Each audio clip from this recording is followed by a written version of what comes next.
primero que hay que hacer es ver por qué vía vamos a ir, si vamos a ir por la vía del crecimiento de las ventas o por la vía del crecimiento del EBITDA, que al final son los dos parámetros que permiten duplicar el valor de un negocio. Lo más importante cuando un inversor quiere comprar una empresa es que el EBITDA sea lo mayor posible sobre la cifra de ventas. Hay muchas compañías que deciden emprender un camino de crecimiento de ventas sin mejorar el EBITDA. Y entonces eso a la larga pues está destruyendo valor. Por eso es muy importante que en todo momento, aunque se decida acometer un proceso de crecimiento de negocio, pues la rentabilidad de las ventas no disminuya. Hay que trabajar a nivel de variables críticas del negocio en cuanto a la generación de valor del negocio en parámetros que permita que ese EBITDA, a través de mejorar el margen bruto comercial y de los costes fijos, no se incrementen por encima de las ventas, para que el EBITDA final de este camino pues sea lo más alto posible. El tamaño también influye en sentido positivo, o sea, es bueno crecer en ventas, pero es bueno por muchos motivos, pero sobre todo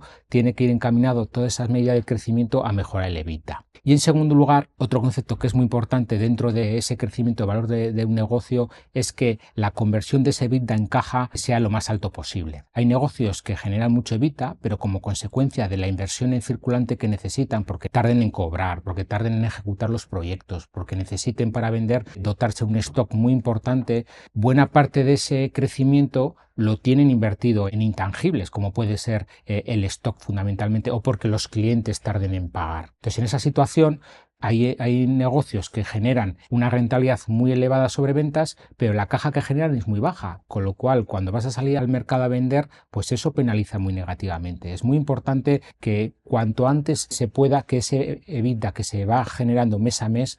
llegue a los bancos, a la caja de la empresa, ¿vale? Entonces, para eso, ¿qué hay que hacer? Pues toda la parte de la gestión de operaciones, todo lo que es la gestión del working capital que se denomina, pues sea lo menos intensivo en inversión posible. Para eso hay que intentar que el stock rote lo antes posible, que la maduración de los proyectos sea la más corta posible, que se cobre lo antes posible los clientes y que siempre en la medida de lo posible se cobre antes lo que se pague a los proveedores o acreedores, porque esto es lo que permite que la mayor parte del EBITDA sea convertible en caja. Nosotros, desde el punto de vista de Confianz, como empresa que está dentro de nuestro portfolio de servicios, acompañamos a las empresas desde que nacen, crecen, se diversifican y hasta llega un momento en que deciden salir a la venta. Hacemos mucho hincapié en estos conceptos, en conseguir mejorar el EBITDA, no tanto el crecimiento de las ventas, sino en generar una mayor rentabilidad en el negocio y en que esa rentabilidad se convierta en caja y se convierta